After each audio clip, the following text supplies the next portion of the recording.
L'article R 1336-1 du Code de la santé publique définit les lieux à diffusion de son amplifié comme des lieux ouverts au public, clos ou ouverts, accueillant des activités impliquant la diffusion de son amplifié, dont le niveau sonore est supérieur à la règle d'égale énergie fondée sur la valeur de 80 décibels pondéré A, équivalent sur 8 heures. En application de cette règle, il suffit par exemple de diffuser du son durant 15 minutes à une intensité de 95,1 décibels A pour atteindre cette limite et faire partie des établissements concernés.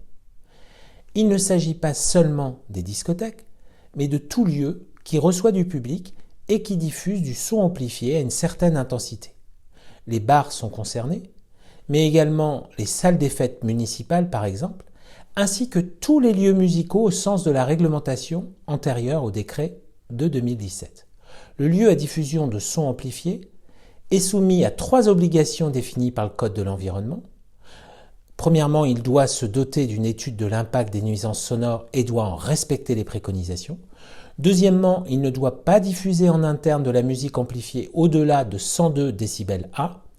Et enfin, troisièmement, il ne peut dépasser pour le voisinage une émergence globale de 3 décibels A.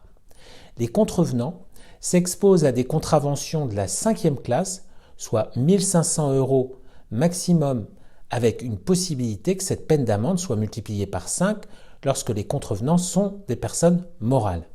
Les procès civils contre les lieux à diffusion de son amplifié sont précédés le plus souvent d'expertises judiciaires permettant de vérifier le respect par les exploitants de la réglementation applicable et la gêne ressentie par les riverains.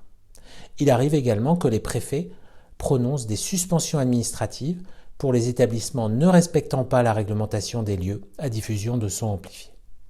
À bientôt.